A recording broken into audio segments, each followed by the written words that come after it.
बहुत सारे बच्चों की डिमांड आ रही थी कि मैम प्लीज़ टेंस करा दीजिए, तो उनकी डिमांड्स को ध्यान में रखते हुए मैंने टेंस की एक सीरीज़ स्टार्ट की है, जिसमें मैं टेंस के हर एक पार्ट को डिटेल के साथ करवाऊंगी। उनका स्ट्रक्चर किस तरीके से बनता है, कैसे उनका नेगेटिव इंटेरोगेटिव हम बनाते हैं, और उनके यूजेस क्या क्या होते हैं, वो सब भी हम करेंगे।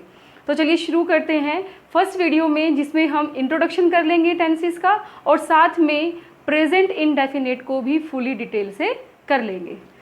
देखिए, टेंस जिसको हम हिंदी में कहते हैं काल, क्या होते हैं? जैसे कि काल से ही हमारे पास पता लग रहा है कि it is related to time, so we can say tense क्या होता है, एक टाइम को रिप्रेजेंट करता है।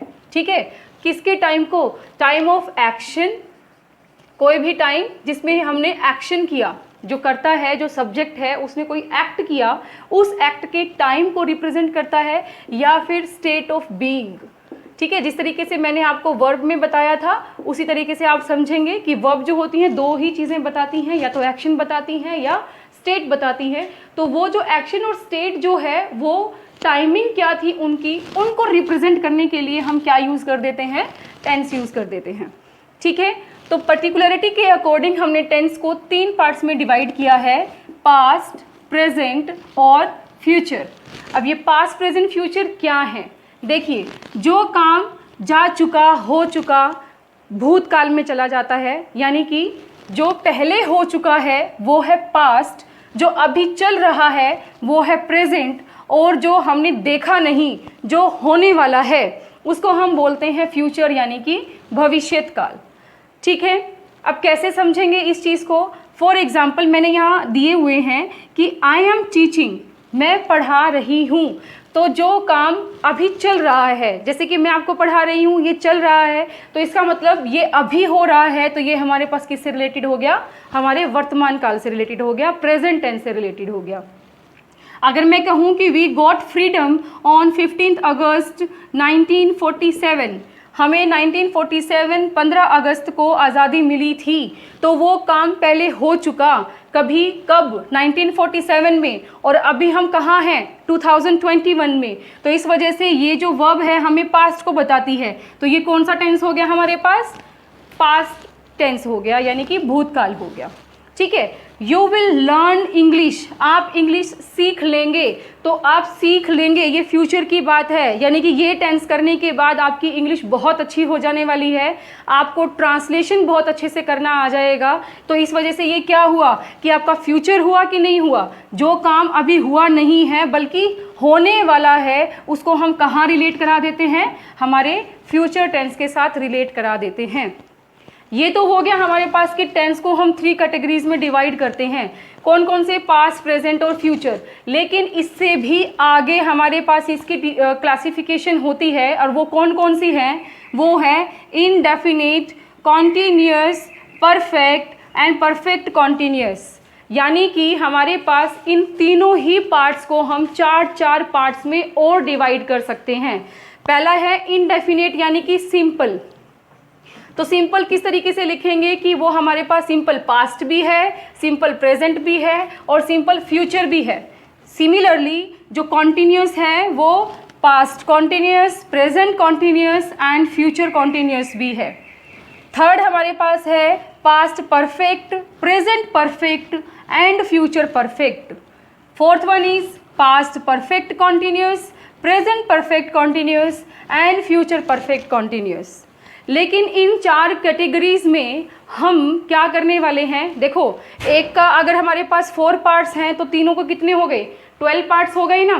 तो 12 पार्ट्स के हम कैसे करेंगे? विद स्ट्रक्चर, कैसे इनको यूज़ किया जाता है, नेगेटिव कैसे बनता है, इंटरोगेटिव कैसे बनता है, और हमारे आम बोलचाल की भाषा में हम उसको किस तरीके से यूज़ कर सकते हैं, दैट इज़ मोस्ट इम्पॉर्टेंट। इसलिए मैं इनकी अलग अलग वीडियोस बनाना चाहती हूँ कि आप एक ही वीडियो में आपका पूरा कॉन्सेप्ट क्लियर हो जाए, आपको ये ना सोचना पड़े कि इसमें तो सिर्फ स्ट्रक्चर कराया है, तो मैं इसके बाकी के जो यूजेस हैं वो कहीं और देख लेता हूँ। मैं आपको यूजेस भी बताऊँगी, स्ट्रक्चर्स भी बताऊँगी, और ट्रांसलेट किस तरीके से किया जाता है वो भी सिखाऊँगी। तो आई होप कि आपको ये वीडियो भी पसंद आने वाली है। अगर आप मेरे चैनल पर नए हैं तो सब्सक्राइब कर लें, बेल आइकन को दबा लें, और अगर आपने सब्सक्राइब कर लिया है तो आप मेरी वीडियोस को लाइक करें, शेयर करें अपने फ्रेंड्स के साथ अगर आपको पसंद आती है तो चलिए शुरू करते हैं। सबसे पहले इनडेफिनेट टेंस के साथ, और वो हम लेंगे किसका, प्रेजेंट का, यानी कि प्रेजेंट इनडेफिनेट टेंस के साथ हम इसकी स्टार्टिंग करते हैं। देखिए हमारे पास है प्रेजेंट इनडेफिनेट टेंस, इसको हम कहते हैं सिंपल प्रेजेंट टेंस। ठीक है, तो किसी तरीके से भी लिख सकते हो आप, सिंपल प्रेजेंट टेंस या फिर प्रेजेंट इनडेफिनेट टेंस। इसकी पहचान क्या होती है, जब भी हमारे पास किसी सेंटेंस में ये लिखा हो ता है, ती है, ते है या हो, तो वो हम समझ जाएंगे कि वो प्रेजेंट इनडेफिनेट से रिलेटेड है। कैसे, देखिए जरा ध्यान से, वह स्कूल जाता है, तो इसमें ता है आया है, तो इसका मतलब ये क्या है, प्रेजेंट इनडेफिनिट। वह पढ़ती है, ती है, तो हमारे पास क्या आ गया, प्रेजेंट इनडेफिनिट। मैं खाना खाती हूँ, फिर से ती हूँ, आप यहाँ पे हूँ भी लगा सकते हो, है तो इट्स ओके, एक ही चीज़ है। तुम खेलते हो, ते हो, ठीक है, ते हैं या ते हो, आप इस तरीके से इसको ले सकते हो। वे गाना गाते हैं, ते हैं, तो भी हमारे पास क्या आ गया, प्रेजेंट इनडेफिनेट टेंस आ गया। अब इन्हीं की आपसे मैं इंग्लिश भी ट्रांसलेशन करवाऊंगी, आप देखते जाइए। तो इसका स्ट्रक्चर हमारे पास क्या बना, सब्जेक्ट है, सब्जेक्ट के साथ फर्स्ट फॉर्म और एस या ईएस लगता है, प्लस में हमारे पास ऑब्जेक्ट है। थोड़ा सा कॉम्प्लिकेटेड सा लगता है हमें स्ट्रक्चर, लेकिन मैं बिल्कुल आम भाषा में आपको समझाने की कोशिश करूंगी कि सबसे जो सिंपलेस्ट स्ट्रक्चर होता है किसी सेंटेंस का, वो होता है subject plus verb plus object. ठीक है, तो कर्ता यानी कि जो सब्जेक्ट है, काम कर रहा है, वर्ब वो दिखाना तो पड़ेगा ना कि कौन सी वर्ब के साथ कर रहा है। ठीक है, एंड लास्ट जो होता है ऑब्जेक्ट, ये हमारे पास ऑप्शनल होता है, कोई तो सेंटेंस बिल्कुल यहीं तक ही खत्म हो जाता है, किसी में ऑब्जेक्ट भी हम लेकर के चलते हैं। ठीक है, तो इसमें क्या करेंगे, तो सब्जेक्ट तो ये हो गया, लेकिन यहाँ पे जो वर्ब आएगी वो कैसी आएगी, या तो फर्स्ट फॉर्म आएगी। ठीक है, दूसरा क्या हो सकता है कि फर्स्ट फॉर्म के साथ एस या ई एस लग सकता है। फॉर एग्जाम्पल आपका गो है, गो क्या है, फर्स्ट फॉर्म, लेकिन इसके साथ मैंने क्या लगा दिया, ई एस, तो क्या बन गया, गोज, तो फर्स्ट फॉर्म के साथ क्या लग गया, ई एस। और समझ लीजिए मैंने लिखा रीड, रीड क्या है, फर्स्ट फॉर्म, मैं लिख देती हूँ रीड्स, एस लगा कि नहीं लगा, तो ये क्या हो गया, वर्ब की फर्स्ट फॉर्म के साथ एस लग गया। तो कहने का मतलब क्या है कि इस टेंस में, प्रेजेंट इनडेफिनेट में, हम सिर्फ यही फॉर्म यूज़ कर सकते हैं, फर्स्ट फॉर्म, या फिर उसके साथ लगा सकते हैं एस और ई एस। लेकिन किस केस में लगता है वो भी ध्यान से देखेंगे, जब हमारे पास सब्जेक्ट क्या हो, सिंगुलर हो, यानी कि एक वचन हो। ठीक है, एक वचन, तब हमारे पास फर्स्ट फॉर्म के साथ एस या ई एस लगेगा। ठीक है, जो हमारे पास ई एस डिजर्व करती हैं उन वर्ब्स के साथ ई एस लगा देंगे, जिन वर्ब्स के साथ एस आता है उनके साथ एस लगा देंगे। लेकिन कब, जब सब्जेक्ट क्या हो, सिंगुलर, एक वचन हो। लेकिन जब सब्जेक्ट हमारे पास प्लूरल हो, तब हमारे पास हमारे फर्स्ट फॉर्म लगती है सिर्फ, यानी कि दो हो या दो से ज़्यादा हो, तब हमारे पास सिर्फ फर्स्ट फॉर्म लगेगी। एक एक्सेप्शनल इसके अंदर चलेगा ही चलेगा कि जो आए होता है, आए यानी कि मैं, वो हमेशा प्लूरल फॉर्म लेकर चलेगा, यानी कि उसके साथ हम वर्ब की फर्स्ट फॉर्म लगाएंगे। हालांकि ये सिंगुलर है, लेकिन फिर भी इसके साथ फर्स्ट फॉर्म लगती है, एस या ई एस नहीं लगता। तो ये तो हो गई इसकी बेसिक बात कि हम किस तरीके से उसका स्ट्रक्चर समझ सकते हैं कि सब्जेक्ट होगा, फर्स्ट फॉर्म के साथ एस या ई एस लग सकता है, ऑप्शनल है सिंगुलर प्लूरल के हिसाब से, प्लस में आपका ऑब्जेक्ट आ सकता है इफ नेसेसरी। तो इस तरीके से इन सेंटेंसेस को देखिए कैसे रहेगा कि वह स्कूल जाता है, तो ही के लिए वह आ गया। ठीक है, स्कूल जाता है, जाना वर्ब हो गई, और ये क्या हो गया, सिंगुलर, तो ही के साथ हमने क्या लगा दिया, गोज। ठीक है, फर्स्ट फॉर्म लगी, फर्स्ट फॉर्म के साथ क्या लगा, ई एस लगा, क्यों, क्योंकि ये हमारे पास क्या था, सिंगुलर था। तो उसके बाद हमने लेना है ऑब्जेक्ट टू स्कूल। ठीक है, तो ही गोज टू स्कूल, हमने इस तरीके से उसको बिल्ड कर दिया सेंटेंस को। वह पढ़ती है, अब देखो वह पढ़ती है, तो यहाँ से ती है से समझ आ रहा है हमें कि वो एक फीमेल है, गर्ल है, तो यहाँ पे हमने क्या लिया, शी लेंगे हम वह की जगह। अब पढ़ने की इंग्लिश क्या होती है, रीड, ठीक है, और स्टडी भी हम लगा सकते हैं। तो शी रीड, अब क्या है ये सिंगुलर, सिंगुलर के साथ हमारे पास क्या लगता है, वर्ब में एस या ईएस लगता है, और रीड के साथ हमेशा एस लगता है। तो क्या बन गया, शी रीड्स, सिंपल, वह पढ़ती है। इस तरीके से हम लिख लेंगे। नेक्स्ट क्या है कि मैं खाना खाती हूँ, हम इस तरीके से इसको लिख सकते हैं कि मैं खाना खाती हूँ, आई ईट द फूड। कैसे लिखा मैंने, देखो आई के लिए मैं जा रहा है, खाती हूँ, ईट हमने वर्ब यूज करती, क्या खाती हूँ, फूड खाती हूँ, तो मैंने द फूड लगा दिया, आई ईट द फूड, ठीक है। तो अब देखो आई मैंने आपको बताया था कि ये सिंगुलर की तरह नहीं बल्कि प्लूरल की तरह जो है वर्ब्स को लेता है, इसलिए मैंने ईट के साथ एस या ईएस नहीं लगाया। क्लियर। नेक्स्ट देखिए, तुम खेलते हो, तुम खेलते हो, तो तुम के लिए हमने लगाया यू। खेलते हो की वर्ब होती है प्ले, ठीक है, ते हो आया है इसलिए हमने लगाया प्ले। अब यहाँ पे हमारे पास जो सिंगुलर है उसमें क्या क्या चीज़ें आ गई, ही, शी, इट और एनी नेम, किसी का नेम हो और वो सिंगुलर हो तो हमारे पास एस और ई एस लगता है। लेकिन प्लूरल में हमारे पास क्या क्या आया, आई, वी, यू एंड दे, ठीक है, और मोर देन वन पर्सन अगर आ जाए तो भी हम ले लेते हैं, ठीक है। तो यू हमारे पास किस में जा रहा है, प्लूरल में जा रहा है, तो यू के साथ जो वर्ब यूज करेंगे उसके साथ हम एस और ई एस नहीं लगाएंगे, तो अपने आप में ये सेंटेंस कंप्लीट हो गया कि यू प्ले, तुम खेलते हो, ठीक है। वे गाना गाते हैं, वे के लिए हमारे पास क्या आ गया, दे आ गया, ठीक है। गाते हैं की फॉर्म क्या होती है, सिंग। अब दे क्या है हमारे पास, प्लूरल है, देखिए प्लूरल है तो हमने क्या कर दिया, उसके साथ सिंपल फर्स्ट फॉर्म लगा दी, दे सिंग सॉन्ग, ठीक है। इस तरीके से उसका ऑब्जेक्ट हो गया। तो देखो वेरी सिंपलेस्ट जो स्ट्रक्चर है हमने वहां से इसको उठाया है कि सब्जेक्ट है, वर्ब है और उसका ऑब्जेक्ट है। उसी तरीके से हमने इसके सेंटेंसेस को बिल्ड किया कि सिंगुलर के साथ कैसे एस और ईएस लगता है, प्लूरल के साथ हमेशा सिंगल फर्स्ट फॉर्म आती है। अब देखते हैं कि इसका नेगेटिव कैसे बनाते हैं, उसके साथ साथ हम करेंगे कि एक तरफ मैं आपको सिंपल सेंटेंसेस बताऊंगी, फिर उसके नेगेटिव्स करेंगे और इंटेरोगेटिव्स करेंगे, उस तरीके से मैं आपको बताने वाली हूँ। अब इसका नेगेटिव जो है वो हम किस तरीके से बनाएंगे कि जो subject plus first form plus object थी वो तो देखिए सिंपल स्ट्रक्चर था हमारे पास। जब इसका नेगेटिव बनाने लगते हैं कि काम नहीं करता, वह स्कूल नहीं जाता, तो उसके लिए हमारे पास हमें हेल्पिंग वर्ब का सहारा लेना पड़ता है। जब हेल्पिंग वर्ब ही हो गई तो मतलब हेल्प करने के लिए हो गई ना, तो वो हेल्पिंग वर्ब क्या है हमारे पास, डू और डज, डू और डज हमारे पास हेल्पिंग वर्ब रहेगी। देखो अगर मैं आपसे ये कहती हूँ कि मैंने अभी कहा कि वह खाना खाती है, वह खाना खाती है, ठीक है, मैं इसमें क्या लिखेंगे कि शी, पहले जब सिंपल था कि she Yeats food, okay, she Yeats food. अब मैं अगर इसका नेगेटिव बनाऊं तो क्या मैं सिंपल लिखूंगी, शी नॉट ईट्स फूड। कभी भी सब्जेक्ट के बाद डायरेक्टली नोट नहीं आता, इस वजह से वहां पे इन्वेंशन हुई हेल्पिंग वर्ब की, ठीक है, नई निकल आई वर्ब्स, तो उनके सहारे के साथ हमने ईट्स को फिर साथ में जोड़ना शुरू किया। तो हम किस तरीके से लिखेंगे कि she does not eat food. अब देखिए ये कैसे बनाया, ये मैं आपको समझा देती हूँ। देखिए यहाँ पे जो डू है वो हमारे पास हमेशा प्लूरल के साथ यूज किया जाएगा।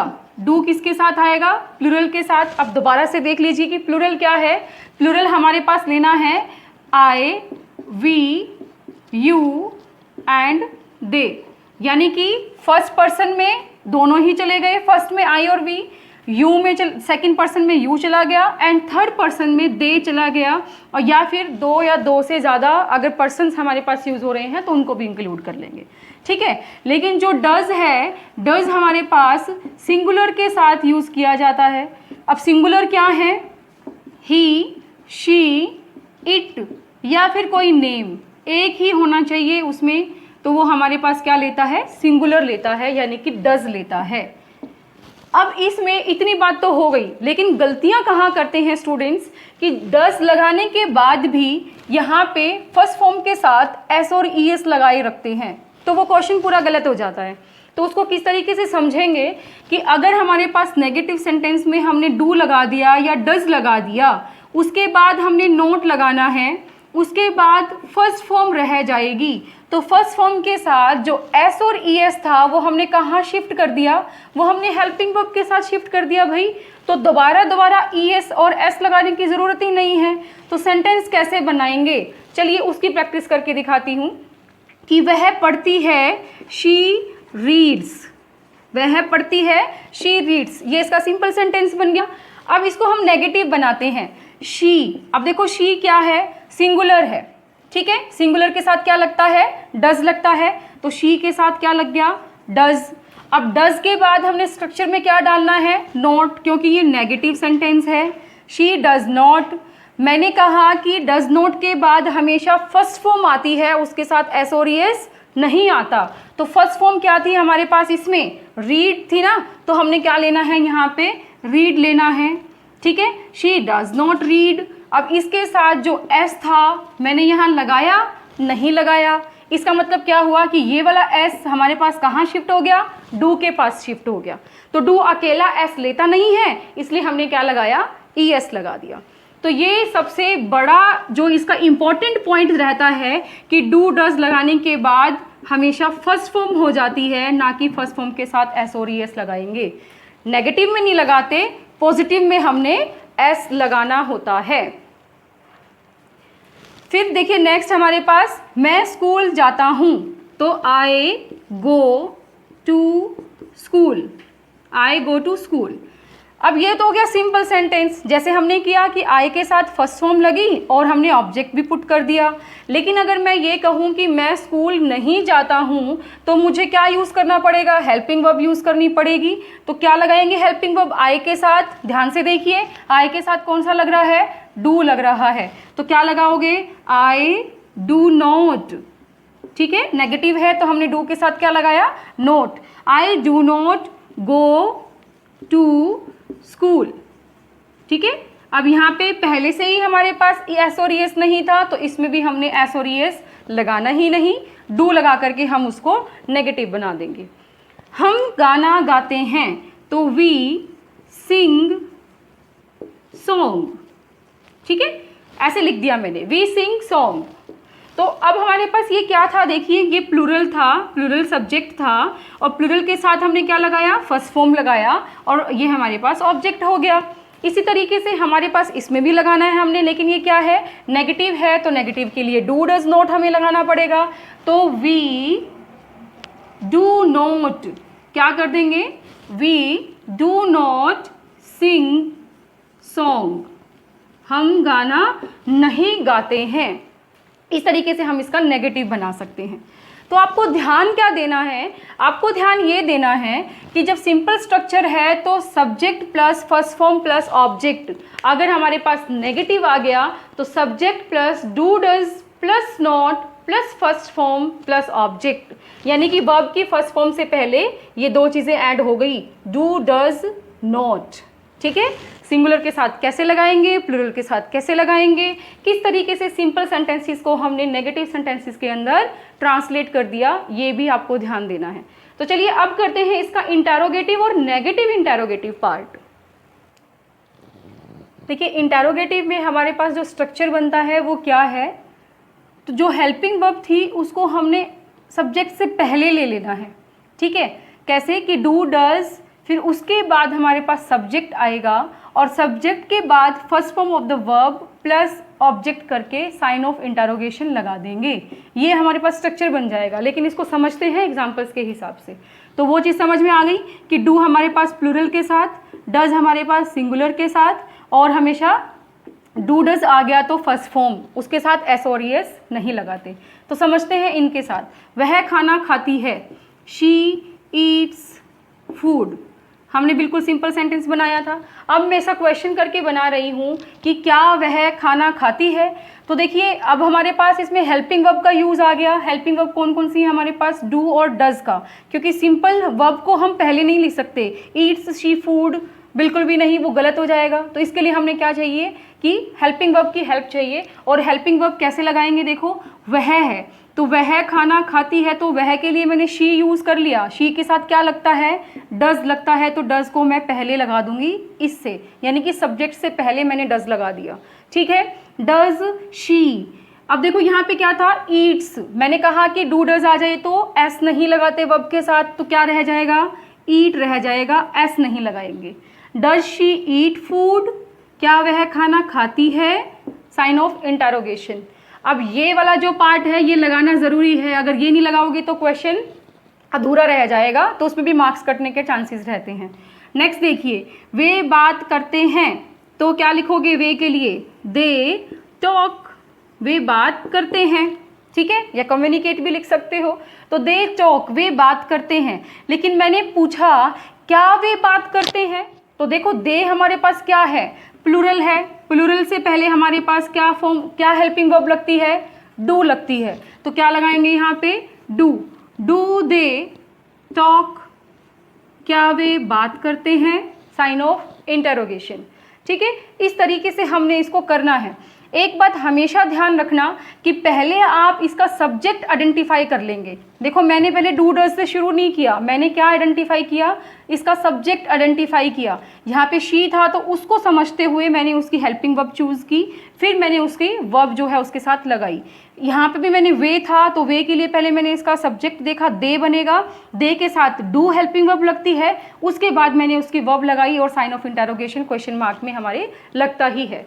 अब इसमें अगर हम ये कहें कि इंटरोगेटिव का नेगेटिव कैसे बनाएंगे, तो उसको कह देते हैं नेगेटिव इंटरोगेटिव। ठीक है, यानी कि क्वेश्चन में ही ना भी है, जैसे कि क्या वह खाना नहीं खाती है, तो याद रखना बच्चे इसमें हमें क्या करना है कि नोट को ऐड कर देना है। देखो नेगेटिव में हमने क्या किया, डू डज के साथ हमने नोट लगाया था। ठीक है, लगाना वही है, डू डज के साथ नोट लगाना है, लेकिन क्वेश्चन की फॉर्मेशन के साथ लगाना है। तो कैसे करेंगे कि जो डज है उसके बाद हमने सब्जेक्ट लिया और उस सब्जेक्ट के बाद हमने नोट पुट कर देना है। तो जो स्ट्रक्चर बनेगा वो क्या बनेगा, मैं यहाँ लिख देती हूँ कि डू डज आता है, उसके साथ हमारे पास सब्जेक्ट आता है, सब्जेक्ट के बाद हमारे पास नोट लगेगा, फिर फर्स्ट फॉर्म लगेगी और फिर ऑब्जेक्ट लगेगा और इंटरोगेशन से उसका सम अप कर देंगे। ठीक है, तो कैसे लिखोगे, does she not eat food, क्या वह खाना नहीं खाती है, डू दे नॉट टॉक, क्या वे नहीं बोलते हैं, यानी कि बात करते हैं। तो इस तरीके से हमने उसका नेगेटिव इंटरोगेटिव बना देना है। स्ट्रक्चर दोबारा से देख लीजिए, डू डज तो आ ही रहा है, पहले हेल्पिंग वर्ब, उसके बाद सब्जेक्ट, उसके बाद नोट, फिर फर्स्ट फॉर्म, फिर ऑब्जेक्ट, फिर साइन ऑफ इंटरोगेशन। ठीक है, और एक चीज़ बता देती हूँ कि जब हमारे पास कई बार डोंट लिख देते हैं बच्चे, क्या लिख देते हैं, डोंट या डजंट। ठीक है, तब हमारे पास कंफ्यूजन हो जाती है कि भाई अब इसको तो साथ में ही हमने लगा दिया, तो इसके बाद लगाना है कि नहीं लगाना है। तब आपको नोट 2 बार नहीं लगाना है, आपको नोट एक ही बार लगाना है। तो कैसे सेंटेंस बनाओगे, डोंट दे टॉक, क्या वे बात नहीं करते हैं, तब भी सेंस सेम रहेगी। इसमें बनाओगे तो डजंट शी ईट फूड, ऐसे बना देंगे, डजंट शी ईट फूड, क्या वह खाना नहीं खाती है। तो ये जो हमारे पास इकट्ठा करके लिखा है, कंबाइंड फॉर्म में लिखा है, तब तो नोट हमारे पास सब्जेक्ट से पहले लग जाता है। अगर उसको सेपरेटली लिख रहे हो, अलग अलग लिख रहे हो, तो हमें डू को अलग कर देना है, नोट को अलग कर देना है, इस तरीके से। ठीक है, और अगर डजंट आ रहा है तो डज को अलग कर देना है, नोट को अलग कर देना है, इस तरीके से। तो सब्जेक्ट उन दोनों के बीच में आ जाएगा। अब हमारे पास एक और फॉर्मेशन होती है कि ये तो बात हो गई कि हमने सिंपल पूछ लिया कि क्या वह खाना खाती है, क्या वे बात करते हैं। लेकिन अगर हमारे पास व्हाट से शुरू हो रहा है कोई सेंटेंस, वेयर से शुरू हो रहा है, हाउ से शुरू हो रहा है, तब हमारे पास फॉर्मेशन कैसे बनेगी सेंटेंसेस की।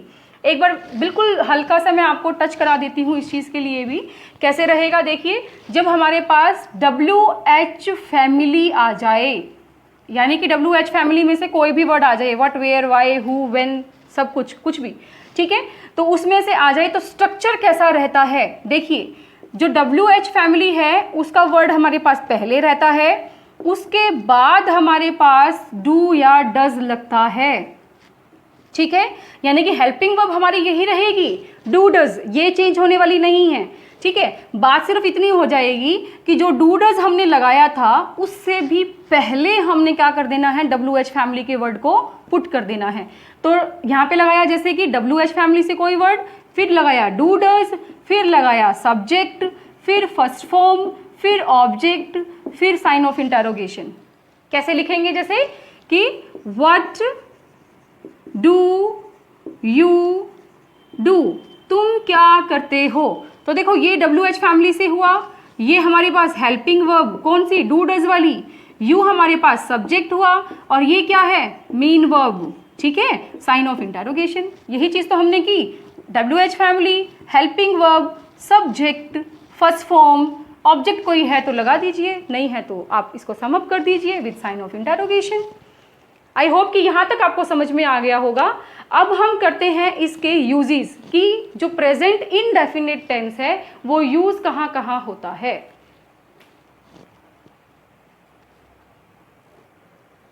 देखिए यूजेस, यानी कि प्रेजेंट इनडेफिनिट को हम कहाँ कहाँ यूज करते हैं उसको समझ लेते हैं। सबसे पहले है यूनिवर्सल ट्रूथ, यानी कि जो सार्वभौमिक सत्य है, जो हर जगह सच है, चाहे इंडिया हो, चाहे पाकिस्तान हो, चाहे अमेरिका हो, जहाँ भी जाएंगी वो चीज़ सच रहेगी। The sun rises in the east, सूरज पूरब से निकलता है, ईस्ट पूरब से निकलता है। तो हमारे पास हमने क्या किया, द सन के साथ राइजेज यूज़ किया, क्योंकि सन क्या था, सिंगुलर था, उसके साथ हमने क्या यूज़ किया है, फर्स्ट फॉर्म और एस यूज़ किया है, ठीक है। तो इस तरीके से the water boils at 100 degree Celsius, the earth revolves around the sun, इस तरीके से आप सेंटेंसेस बना सकते हो यूनिवर्सल ट्रूथ के। हैबिचुअल एक्शन, जो हमारी हैबिट है, जो हम डेली बेसिस पे करते हैं, रेगुलर बेसिस पे करते हैं, उनके लिए भी हम क्या यूज़ करते हैं, प्रेजेंट इनडेफिनिट यूज़ करते हैं, यानी कि सिंपल प्रेजेंट यूज़ करते हैं। I read the newspaper daily, मैं न्यूज़पेपर हर रोज़ पढ़ता हूँ, तो आई के साथ मैंने क्या यूज़ किया, रीड, फर्स्ट फॉर्म यूज़ की हुई है, ठीक है। तो इसका मतलब क्या हुआ, जब हमारे पास कोई ऐसी हैबिट जो डेली बेसिस पे होती है तो उसके लिए हम क्या यूज़ करते हैं, प्रेजेंट इनडेफिनिट यूज़ करते हैं। कमेंट्री के लिए यूज़ किया जाता है, जो भी आप स्पोर्ट्स गेम देख रहे होते हैं उसके अंदर जो कमेंट्री कर रहे होते हैं तो उसमें देखा होगा आपने, सुना होगा कि किस तरीके से वो फटाफट से बोलते हैं, तो वो ज़्यादातर इनडेफिनिट टेंस जो है उसके अंदर यूज़ कर रहे होते हैं। जैसे कि Rohan throws the ball, Rohan ball फेंकता है, and Sohan hits, Sohan hit करता है। तो रोहन भी सिंगुलर था, सोहन भी सिंगुलर था, इसलिए थ्रो के साथ भी एस लगा है और हिट के साथ भी एस लगा हुआ है, ठीक है। At the time of speaking, जब बात चल रही है, जब कोई बोल रहा है, उस टाइम पे अगर कोई एक्शन दिखाना है तब भी हम प्रेजेंट इनडेफिनिट यूज़ करेंगे। कैसे, she plays in the park, वह पार्क में खेलती है, यानी कि जिस टाइम ये बात हो रही थी वह पार्क में खेल रही थी, तो इसका मतलब वो क्या था, at the time of speaking the action is going on, तब लिखते हैं कि she plays in the park, she के साथ हमने क्या लगाया, फर्स्ट फॉर्म एस लगाया, ठीक है। इन प्रोवर्ब्स, जो ऐसी लकोक्तियाँ होती हैं जो हमेशा रिपीट होती रहती हैं, उनमें कोई चेंजेस नहीं आता, वो पहले भी सच थी, आज भी सच मानी जाती हैं, ठीक है। Slow and steady wins the race, यानी कि स्लो चलेंगे लेकिन लगातार चलते रहेंगे तो रेस जीत जाएंगे। तो ये पूरा का पूरा स्लो एंड स्टेडी एक फ्रेज है, जैसे एक सब्जेक्ट की तरह काम करता है। इसके साथ हमने क्या लगाया, विन के साथ एस लगाया, यानी कि सिंपल सब्जेक्ट के साथ, सिंगुलर के साथ हमने फर्स्ट फॉर्म एस लगा दिया, ठीक है। लाइक्स और डिसलाइक्स जो होती हैं उनके साथ भी हम क्या करते हैं, प्रेजेंट इंडेफिनिट लगाते हैं। For example, you like orange, तुम्हें ऑरेंज पसंद है, तो वो लाइक्स और डिसलाइक्स में चले जाते हैं। To show the future event that is already planned, यानी कि ऐसा इवेंट जो पहले से ही डिसाइड कर लिया गया है कि उस टाइम होना है, लेकिन होना वो फ्यूचर में है, उसके लिए भी हम क्या यूज़ करते हैं, प्रेजेंट इंडेफिनिट। कैसे, देखो, the Asian games begin next month, अब एशियन गेम्स लिखा है मैंने, गेम नहीं लिखा, गेम्स है इसके अंदर, तो हमारे पास ये प्लूरल की फॉर्म दे रहा है। प्लूरल सब्जेक्ट है तो हमारे पास हम इसके साथ प्लूरल वर्ब की फॉर्म भी यूज़ करेंगे, यानी कि ओनली फर्स्ट फॉर्म यूज़ करेंगे।